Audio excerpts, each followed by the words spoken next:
ರಾಜ್ಯದ ರೈತರ ಪಾಲಿಗೆ ರಾಜ್ಯ ಸರ್ಕಾರ ಸತ್ತಿದೆ ಅಂತ ಬೀದರ್ನಲ್ಲಿ ಸಂಸದ ಬೊಮ್ಮಾಯಿ ಆಕ್ರೋಶವನ್ನ ಹೊರಹಾಕಿದ್ದಾರೆ. ಕಳೆದ 1 ತಿಂಗಳಿಂದ ಇದು ನಡೀತಾ ಇದೆ. ಕಲ್ಯಾಣ ಕರ್ನಾಟಕದ ರೈತರನ್ನ ಸರ್ಕಾರ ನಿರ್ಲಕ್ಷಿಸಿದೆ. ಯಾವುದೇ ಮಂತ್ರಿಗಳು ಈ ಕಡೆ ಬಂದಿಲ್ಲ. ಹೀಗಾಗಿ ರಾಜ್ಯದ ರೈತರ ಪಾಲಿಗೆ ರಾಜ್ಯ ಸರ್ಕಾರ ಸತ್ತಿದೆ ಅಂತ ಬೀದರ್ನಲ್ಲಿ ಸಂಸದ ಬೊಮ್ಮಾಯಿ ಸರ್ಕಾರದ ವಿರುದ್ಧ ಆಕ್ರೋಶ ಹೊರಹಾಕಿದ್ದಾರೆ.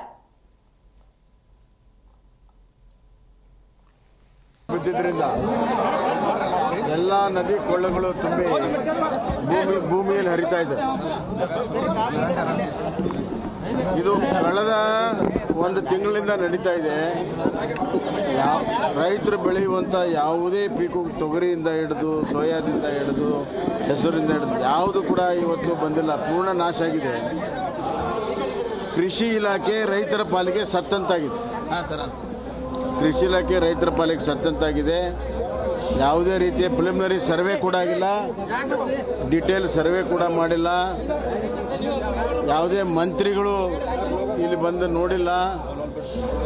ಮುಖ್ಯಮಂತ್ರಿಗಳಂತೂ ಕೇವಲ ವಿಡಿಯೋ ಕಾನ್ಫರೆನ್ಸ್ಗೆ ಅವರ ಬೆಳೆ ಸಮೀಕ್ಷೆ ಮುಗಿದೋಗಿದೆ. ಇಡೀ ಕಲ್ಯಾಣ ಕರ್ನಾಟಕದ ರೈತರನ್ನು ಈ ಸರ್ಕಾರ ಸಂಪೂರ್ಣವಾಗಿ ನಿರ್ಲಕ್ಷ್ಯ ಮಾಡಿದೆ. ಕೂಡಲೇ ಬರಬೇಕು. ಮೊದಲನೇದಾಗಿ ಮೀಟರ್ ಪರಿಹಾರ ಕೊಡಬೇಕು, ತಾತ್ಕಾಲಿಕ ಪರಿಹಾರ ಕೊಡಬೇಕು. ನಾವಿದ್ದಾಗ ಕೇಂದ್ರ ಸರ್ಕಾರದ 2 ಪಟ್ಟನ್ನು ನಾನೇ ಕೊಟ್ಟಿದ್ದೆ. 2 ಪಟ್ಟು ಪರಿಹಾರನ ಕೊಟ್ಟಿದ್ದೆ.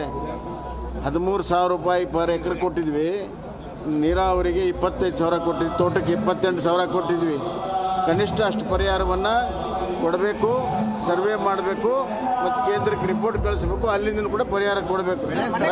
ರೈತರು ಸಂಕಷ್ಟದಲ್ಲಿದ್ದಾಗ ಸಹಾಯ ಮಾಡಲಿಲ್ಲ ಅಂದರೆ ರೈತರ ಪಾಲಿಗೆ ಈ ಸರ್ಕಾರ ಸತ್ತಂಗೆ.